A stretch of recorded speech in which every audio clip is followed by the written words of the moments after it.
"Where's the 2K I send every month? Mom's all worn out." Exhausted, I respond, "Did you check your mom's bank book?" "Huh? Bank book?" Given his bewildered response, I sigh, remove my shoes, and retrieve a bank book from the living room. "Here, your mom's bank book. She dropped it the last time she visited." He takes the bank book from me and checks it. His face turns pale as he looks at me. "What? What's this?" "That's what I'm talking about." I pointed to the bank book. Besides the transfers from my account, there were deposits from another person. All deposited money was immediately transferred to another account under my mother-in-law's name. My husband sat down, weakly. He got up, looked at me, and said, "We need to check with Mom." My name is Pam. I'm a 42-year-old working woman. My husband, Bob, is 3 years younger than me, and we've been married for about 2 years. We've worked at the same company for over a decade, but we've always just been colleagues. However, we once got assigned to work on a project which brought us closer together. After the project was completed, he invited me to dinner and confessed his feelings. Honestly, I'm a workaholic and I didn't have any plans on getting married. I did date when I was younger, but my work-first attitude always led to breakups. When I turned 35, I figured I was fine not getting married. Knowing all this, Bob still wanted to be with me. He even prepared a ring for what was supposed to be just a casual dinner. I was drawn to his earnestness and suggested we started dating, and so our relationship began. As we talked about family and more, I saw his kindness. He was supportive, allowing me to throw myself into work. I thought, he is the man for me, and proposed to him. The ring he had initially prepared became our wedding ring. Bob's father had disappeared one day, and his mother had raised him single-handedly. It's hard for a single, unemployed mother to find a good job. She held down several jobs just to make ends meet. When Bob got a job, his mom broke down from overwork and could no longer work long hours. Now she barely gets by on her part-time earnings in an old apartment. Bob's company required him to move frequently, so he left home when he got his job. He was worried about his mother, who could hardly work, and sent her $1.5K every month.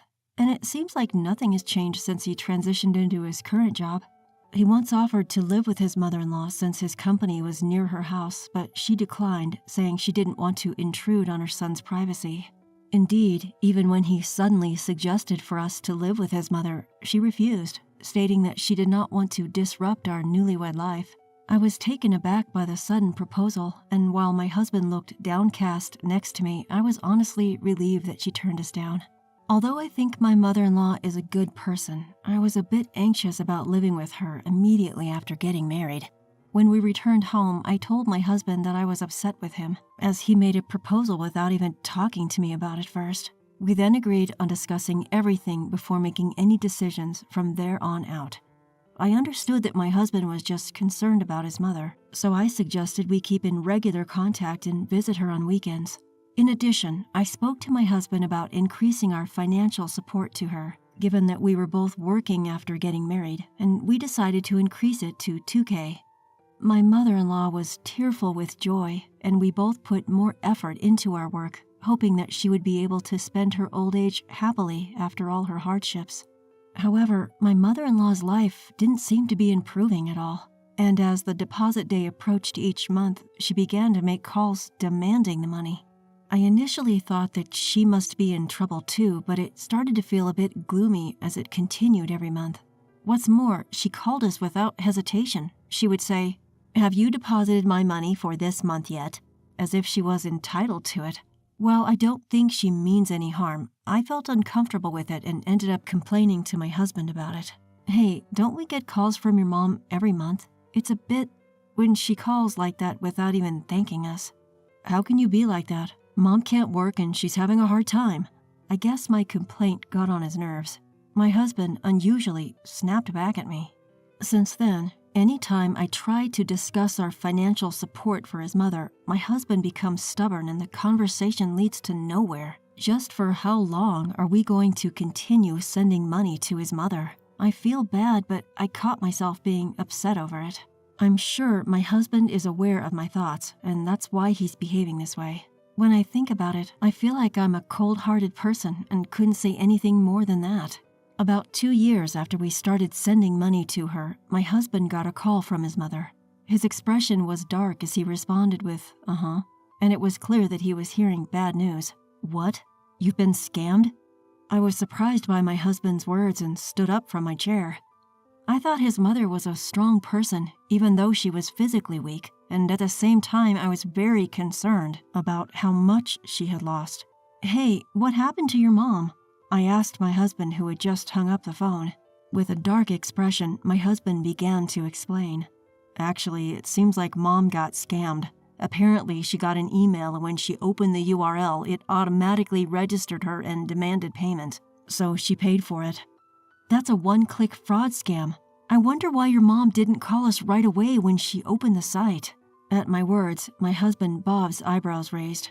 Perhaps I'd spoken harshly, even though I thought it was too late for regrets.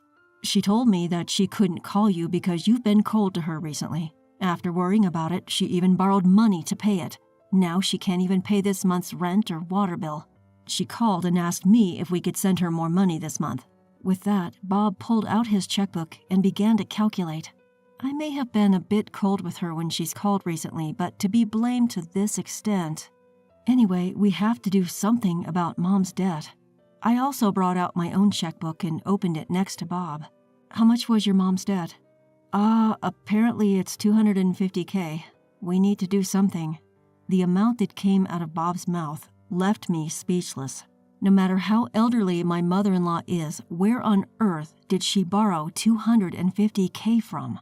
She doesn't even own a house, so there's no way a bank would lend her such a large amount. If that's the case, she might have borrowed it from a sketchy source. I decided then and told Bob, "Let's pay back the debt in one installment." Bob looked at me with a start. He probably didn't expect me to suggest that. Looking into his eyes, I continued, "Because honestly, if you think about who would lend your mom such a large amount of money immediately, I can only think of non-bank lenders. If we don't pay it back quickly, the interest will just inflate the amount." Bob nodded several times as if he understood. Thankfully, having lived frugally with little desire for material possessions and having been single for a long time, we had a substantial savings. Since Bob had also saved up a decent amount, we decided to split the repayment between us. Bob thanked me many times, bowing his head. When I contacted my mother-in-law about the repayment, she thanked me over and over again on the other end of the phone. I heard her sniffling a few times, so she may have been crying. Although it's a large sum, at least we could pay back the debt for now, and she's promised to always consult us in the future, so let's let bygones be bygones. Even though I thought that, there was something that didn't quite add up. When my husband brought the money to his mother, she never revealed where she'd borrowed it. He kept saying, "Since we're the ones providing the money, we should know where it's coming from." But all she would say was, "I've forgotten the name of the company I borrowed from, but they'll come directly to collect the money, so it's okay. Thank you." He wondered, is she starting to lose her memory? Looking worried, he suggested we should take her to the hospital together sometime. However, she absolutely hates hospitals, so she stubbornly refused to go. That's why we had to plan on how to get her to go to the hospital. Around the time we'd mostly worked out the plan to take my mother-in-law to the hospital, a call came through to my husband's cell phone. The caller was Alyssa, my mother-in-law's sister, who lives in a far-off place. "Hello, Bob. It's been a while. Can we talk?" "Hello, Aunt Alyssa. It's been a long time. Yes. What's the matter?" Alyssa is my mother-in-law's older sister. She's a very responsible woman who married into a landowning family and now actively takes part in their business. She dislikes dishonesty and can be stern, but she's also very kind to her nephew Bob and me, his wife. "Your mother called and asked me if she could borrow some money. Are you sending her enough each month? She seems to be struggling to pay her electric bills." We were shocked. We always make sure to send money each month and had just paid off her debt. We thanked Alyssa, then hurriedly called my mother-in-law and brought her to our house. She arrived in a disheveled state, wearing an old t-shirt, looking like she was clearly struggling financially. "Mom, why did you ask Alyssa for money without telling us?" "I didn't ask for any money. She just asked how I was doing, so I told her that I'm not as well off as you guys, but I'm getting by." Her expression didn't seem like she was lying, so we exchanged glances. Could Alyssa have misunderstood? Maybe her complaining sounded like a plea for help. We reassured Alyssa that we were sending money to her every month. Mom, do you have other debts? Should we increase the amount we're sending? Well, she isn't really saying anything. Let's check her income and expenses next time. She might have entered into some contract we don't know about. Let's decide about increasing her support funds after that. My husband agreed with a nod. I put our checkbook, which was still out, back into the drawer, then finished up the rest of the housework. A few days later, I had to work on my day off, so we decided my husband would go to his mother's house alone. I asked him to casually bring up the topic of going to the hospital with her, then headed to work. I was swamped with troubleshooting at work, so much so that I didn't have time for lunch, but I managed to text my husband asking, "How's your mother doing?" I noticed a missed call from my husband in the evening on my way home from work. Judging by the lack of any accompanying message, I figured it must be something he wanted to discuss in person. With that in mind, I texted back, "On my way, home in 10, and hurried back. "I'm home." As I opened the front door and announced my arrival, my husband was there, standing in the foyer, his face beet red. "Sorry I couldn't take your call. How was your mother?" At my words, my husband's face went even redder, and he yelled at me. "Where's the $2,000 I send every month? Mom's all worn out." Feeling foggy from fatigue, I only managed to ask, "Did you check her bank book?" "Huh? Bank book?" My husband looked taken aback. I sighed, took off my shoes, and fetched a bank book from the living room. "Here, this is her bank book. She dropped it the last time she was here." My husband took the bank book from me and looked through it. His face went pale, and he looked up at me. "What? What is this?" "Well, that's what I'm trying to tell you." I pointed to the bank book as I explained. Not only were there transfers from my account listed in the bank book, but also transfers from another person. Moreover, all of the deposited money was immediately transferred to another account under my mother-in-law's name. My husband slumped down on the spot, clearly overwhelmed. However, he quickly got back up and looked straight at me, saying, "We should confront my mother directly." With that, he called her number, but she didn't answer. Although she usually picks up immediately, something seemed off this time. We decided to go over to her house. "Hey, my mom's mailbox is sealed shut with duct tape. Do you see it?" Upon arriving at my mother-in-law's apartment, my husband pointed out an unusual sight. No way. I felt a sinking feeling in my stomach as I looked at the mailbox, indeed, sealed with duct tape. What could have happened to my mother-in-law? Let's go ask the landlord. So we went to visit the landlady. The landlord, who also lives in the same apartment complex, is a friendly old lady. There, we were to learn a shocking truth. She moved to that high-rise condominium over there, didn't she? She was bragging about how her sons bought it for her. How envious. Our eyes widened in surprise. The only son my mother-in-law has is my husband, but we didn't purchase any condominium. After thanking the landlord, we decided to head over to the condominium she mentioned. The condominium was a new building and the tallest one in the neighborhood. The price of the units was exorbitantly high compared to other condos in the vicinity. How on earth could my mother afford to buy a place like this? My husband gaped at the towering building. I had a sinking feeling in my stomach. Shortly thereafter, we saw a figure approaching the condominium. It was my mother-in-law. Unaware of us, she was happily humming a tune, skipping along with brand shopping bags in her hands. "Mom, what are you doing?" My husband was the first one to rush out. At first, my mother-in-law stopped in surprise but quickly continued walking towards the condominium. My husband blocked her path. Looking annoyed, she looked up at him and retorted, "What? What do you mean, what? You told us you had no money. Then how are you living in a place like this? What's with those bags?" "Stop nagging. You're disturbing the neighbors. Of course, no matter how much money you have, it's never enough to indulge in luxuries," she replied dismissively. Shaking, my husband somehow squeezed out a response. "Were you lying? You said you couldn't work. We thought we were helping you out of gratitude for raising me. Pam even helped. You're so noisy about money. A mother's happiness is her son's happiness. Isn't it enough that I'm happy?" Looking at my mother-in-law's snide smile, I realized she was not the person I knew. My husband must have been seeing this side of her for the first time too. He stood beside me, his face pale. My mother-in-law brushed past my stunned husband and with a casual, "See ya," disappeared inside. My husband just stood there, dumbfounded. The realization that his mother, who he had cherished so much, had betrayed him was just too much to bear. I could sense his shock, and it felt like my chest was being crushed. I looked at my husband's hand and suggested, "Let's get back at her." He was taken aback at first, but after a moment, he nodded in agreement. From then on, we started planning our strategy. First, we decided to stop sending her money and begin tracking where her money was coming from. To our surprise, when we hired a detective to investigate around my mother-in-law, we discovered that she was receiving a steady sum of money each month from a certain individual. We got in touch with this person and informed him about my mother-in-law's situation. 2 weeks later, my mother-in-law called my husband. "Hey, what are you meddling in?"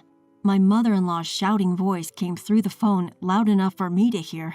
With a sigh, my husband responded matter-of-factly, "What do you mean by meddling? You told us that Dad found another woman and left. You told us that you couldn't get in touch with him. All lies. We heard everything from Dad." The person we contacted turned out to be my husband's father, in other words, my father-in-law.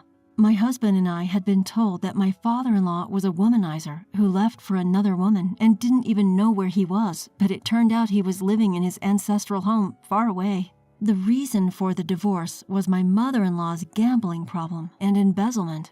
The moment my father-in-law said he was taking over the family farming business, she had brought up divorce, and he readily agreed. He had actually intended to take my husband with him, but my mother-in-law had taken him and disappeared. When he finally found where my mother-in-law and husband were, he was told that my husband despised him and didn't want to see him. Thus, to fulfill his duty as a father, he had been sending money ever since. She lied that we were living together, even after I became an adult, and kept demanding money from Dad. Dad was shocked. We told Dad he doesn't need to pay her anymore. Even the money he paid after I was of age, he doesn't need to ask for it back, but he should never get involved with you ever again. I could hear my mother-in-law mutter weakly, "That can't be." My husband dealt her another blow with his icy voice. "We won't be sending you money anymore either. We're going to move too, so we don't want to see you again." "How can you say that? What am I supposed to do about my living expenses? You need to repay me for the effort I put into raising you." My mother-in-law's shrill voice echoed out from the phone. With another sigh, my husband responded stoically, "I think I've repaid enough for being raised. I've been using my entire bonus for your expenses for over 15 years since I started working. From now on, I'm going to use it for my own family." My husband said that and looked at me. I could hear my mother-in-law still shouting something over the phone, but my husband calmly hung up, without paying her any mind. The retaliation wasn't over with this. We began preparations for a second round. About a week after my mother-in-law called, she called again. She was clearly flustered and incoherent, but in summary, she was complaining about the sale of her condo. In fact, as we investigated, it turned out that my husband had become the guardian of his mother. Not only that, the loan for the purchase of the condo had been taken out in his name. Therefore, even though the condo was in my mother-in-law's name, it was no problem for my husband to sell it, according to the lawyer, and so we arranged to sell the condo. "The condo is mine, isn't it? Why are you selling it without my permission?" "We bought it with our money, okay? We even checked with a lawyer, so it's legal." Still, my mother-in-law kept demanding to have the condo back. Each time, my husband reiterated that a buyer had been found and that the sale proceeds were our money. Still, my mother-in-law was far from satisfied, and from the other end of the phone, we could hear her harsh words. Unable to stand it any longer, I took over the phone from my husband. "Hello, mother-in-law. Please, stop being so stubborn. You're causing too much problems for us. The one who's in trouble is me. How dare you, Pam? I thought you were wealthy, since you're older than my son, which is why I approved of you marrying Bob in the first place. But oh my lord, you're nothing but a god of pestilence." As soon as my mother-in-law shouted that, I burst into laughter. Perhaps she never expected me to laugh. My mother-in-law, who had been so loud, fell silent. I continued the conversation while laughing. "Mother-in-law, you're too careless. Setting up your son as a guardian and making him the debtor of the loan is like asking him to sell it. You're really clumsy, aren't you? Anyway, now that we can get our money back, we're just hoping we don't have to deal with you anymore." Ignoring my mother-in-law's, "Wait, hold on," on the other end of the phone, I hung up. My husband, who had been nervously watching, seemed to relax a bit when I smiled at him. 2 weeks later, my mother-in-law safely moved out of the condo, and we were informed that a new buyer had moved in. We breathed a sigh of relief when we confirmed that the sale proceeds had been successfully transferred to my husband's bank account. By the way, we felt bad about her becoming homeless, so as a severance payment, we rented the same room in the old apartment for her. So my mother-in-law's new home is her old apartment. The landlord is a nice lady but loves to gossip, so she'll probably spread all sorts of rumors. But our retaliation doesn't end here. In fact, we had another plan in progress. It was carried out as my mother-in-law moved back into her old apartment. My husband's phone fell silent after an hour of non-stop ringing. And then, about 2 hours later, one person called my husband's phone. "Hello? Yes, thank you. We appreciate your help." After my husband hung up the phone with those words, he let out a deep sigh. Then he gave me a thumbs up, a signal for all good. The person he was on the phone with was my mother-in-law's sister, Alyssa. Once we found out about my mother-in-law's incident, we immediately reached out to Alyssa. She was outraged when she learned about everything and even introduced us to a lawyer. Furthermore, she decided to keep an eye on our old apartment after we moved back. My sister may be a handful, but she used to be a sweetheart.